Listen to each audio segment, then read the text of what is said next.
Payment of ransom. Ìjọba kò gbọ́dọ̀ san owó ìtúsílẹ̀ fún àwọn agbésùmọ̀mí mọ́ o.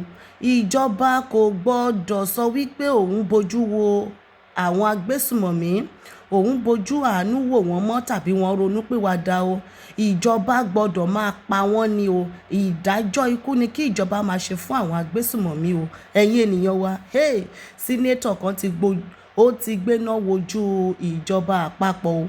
Ó gbéná wojú àwọn akẹgbẹ́ rẹ̀ nínú ilé ìgbìmọ̀ aṣòfin o.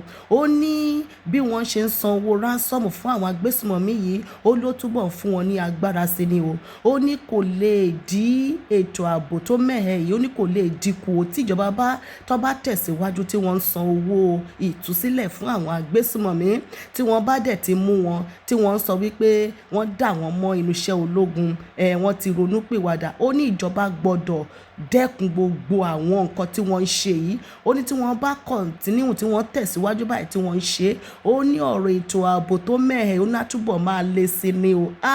Sínétọ̀ yìí ti gbéná wojú wọn gidi ní. Ó ní tí wọ́n bá ti mú agbésùmọ̀mí, ó ní gbogbo agbésùmọ̀mí tí wọ́n bá ti mú, ó ní kí wọ́n máa ṣe ìdájọ́ ikú fún wọn. Ó ní kí wọ́n tó pa wọ́n gan, ó ní kí wọ́n kọ́kọ́ fìyà jẹ wọ́n dáadáa, kí àwọn náà kí wọ́n jẹ ìrora, kí wọ́n jẹ ìrora bí wọ́n ṣe ń fìyà ń jẹ ará ìlú. Ẹ wo, jẹ́ kí a fi ohùn tí kẹ́ bá wa rí bí sínétọ̀ yìí bó ṣe bínú sọ̀rọ̀. Sínétọ̀ Yusuf Gandhi lórúkọ ẹ̀.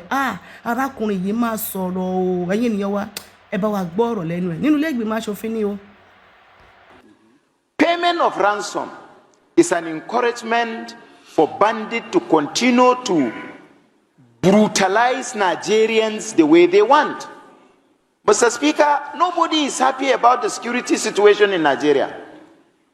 Nobody does not know. Everyone, most Nigerians are aware of the historical antecedent of bandits in Nigeria, of attack, of kidnapping. And by so doing, Mr. Speaker, it's a long-time transition that takes us to where we are today. In as much as it is good to encourage government and appreciate government where need be, to take measures that will curtail issues of insecurity, it does not stop us from taking decisions, providing legal framework, providing resolution that will equally help government if properly enforced, it will curtail the act of kidnapping and banditry. When you don't pay ransom, and tomorrow you don't pay ransom, believe you me, Mr. Speaker, it will demoralize the bandit from doing what they are doing. So I want to come up with 2 amendments. Having accepted all the prayer, Mr. Speaker, yes, I want to say that in addition to not paying ransom, I don't believe and I don't see any rationale behind rehabilitating a criminal that is killing people. When arrested, you rehabilitate him and he becomes an informant in the mix of our own security. So in addition to his prayers, I want to amend that government should not rehabilitate killers. There is no reason whatsoever for kidnappers, for bandits, for Boko Harams to be rewarded by being trained and reintegrated in our own security system. Today you see ambush of our own. Sir, if Nigerians are killed, the people that put their life at the front banner of this war are equally being killed on a daily basis. Police are killed, armies are killed, Navy are killed, Air Force are killed, immigration are ambushed. So in that, who are giving this information to the bandit to be attacking the security agencies during operation? You cannot exonerate those so-called people, that criminals that I've said to be rehabilitated. So I want to amend the prayer by including and urging government to stop rehabilitation of arrested killers and criminals. What do you want the government to do? To kill them. Yes. He who kills should be. If you kill, Mr. Speaker, anybody that kills deserves to be killed. Except if it is a motor accident, our law is quite explicit. But if you kill by coming to innocent citizens' house, Nigerians, kidnapping them, taking them to bush, subjecting them under serious, terrible torture before taking their lives of traditional rulers. Mr. Speaker, you don't deserve 1 second of survival.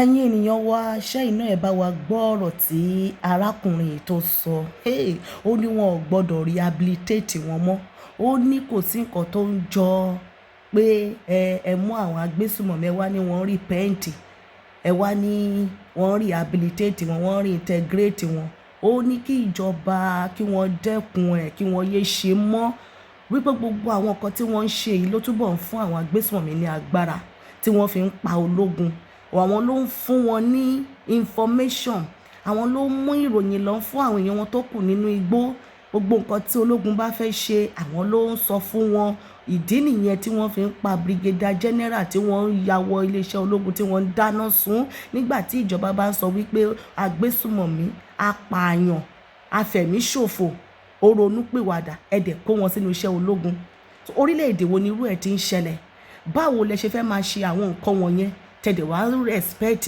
tẹ̀ ń retí wípé kí ètò ààbò wà nínú ìlú báwo ló ṣe fẹ́ ṣe báwo lè ètò ààbò ṣe fẹ́ wà ẹ̀yin ènìyàn wa ohun tí arákùnrin yìí sọ ẹ̀yin wo lẹ bá wa support kọta arákùnrin yìí sọ ẹ̀yin ènìyàn wa jẹ́ ká rí èròǹgbà yín ní abẹ́ fọ́nrán yìí wípé ọ̀rọ̀ gidi ni arákùnrin yìí sọ o ọ̀rọ̀ tó yẹ kí àwọn tí wọ́n jẹ́ aṣojú wa nílẹ̀ Yorùbá ara àwọn nǹkan tó yẹ kó máa dìde sọ nínú ilé ìgbìmọ̀ aṣòfin lélẹ̀ nínú ilé ìgbìmọ̀ aṣòfin pàápàá jùlọ gbogbo àwọn tó jẹ́ sínétọ̀ wa aṣojú wa ní ilẹ̀ Yorùbá ní Ọ̀yọ́ tó ti kó ọmọ lọ ara àwọn kan tó yẹ kó dìde kí wọ́n sọ̀rọ̀ nípa ẹ̀lẹ́lẹ́ yìí ṣẹ́ni pé arákùnrin ó dìde ó sọ ọ̀rọ̀ yìí ní ìgbà tí wọ́n máa bè lọ́wọ́ ẹ̀ wípé òkè ìdájọ́ ló wá fẹ́ kí ìjọba máa ṣe fún àwọn agbésùmọ̀mí ó ní kí wọ́n máa pa wọ́n ni ṣé ẹ rí pé àwọn tó kù wọ́n rẹ́rìn ṣé ẹ rí pé àwọn akẹgbẹ́ ẹ̀ rẹ́rìn àwọn tó ń rẹ́rìn yẹn àwọn ni ó ń ṣe agbódegbà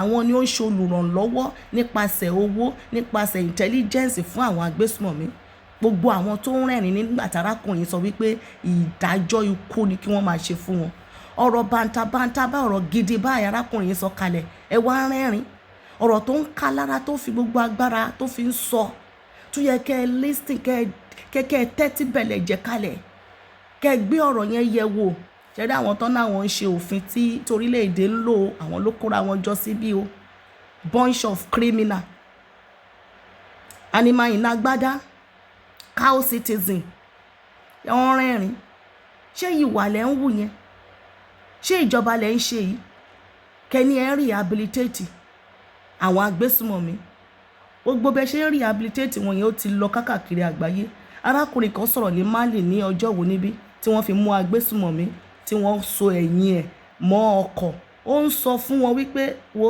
Mali ní bí yìí o Mali náà ń pè bí o ibi kì í ṣe Nàìjíríà o Nàìjíríà ni wọ́n ti fọwọ́ ń ra yín lórí o ṣe bẹ́ẹ̀ ti rí bẹ́ẹ̀ yẹn àwọn ni talk of town báyìí a country of a particular concern a ní àwa ìran Yorùbá a nílò láti jí lójú oorun wa gbogbo ẹ̀yin ọlọ́dẹ wa ẹ dákun gbogbo ẹ̀yin vigilante gbogbo yín pátá tẹ́ ẹ bá ti mú wọn tẹ́ rí pé àní agbésùmọ̀mí lẹ mú yín ẹ ṣèdájọ́ òdodo fún wọn ẹ má tẹ̀ ṣe fídíò ẹ ṣèdájọ́ fún wọn tààràtààrà nǹkan tó sì lè mú kí arákùnrin kan kó gbé wọnú ilé ìgbìmọ̀ aṣòfin wípé àníṣe ẹ máa ṣèdájọ́ ọwọ́ fún wọn dáadáa ó ní kí wọ́n tó pa wọ́n ní kí wọ́n tọ́ṣọ̀ wọn ó ní kí wọ́n fi ẹ̀yìn wọn gan kan fi wọ́lẹ̀ kí wọ́n jẹ́ kán jẹ ìrora bẹ́ẹ̀ ni bó ṣe yẹ kó rí nìyẹn ẹ̀yin ni wọ́n jẹ́ ká rí èròǹgbà yín ní abẹ́ fọ́nrán yìí ojú wo lẹ bá wa fi wo ọ̀rọ̀ tárákùnrin yìí sọ ẹ jẹ́ ká rí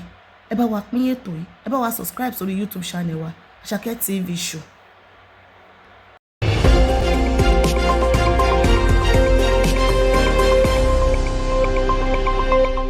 Àṣàkẹ́ TV show.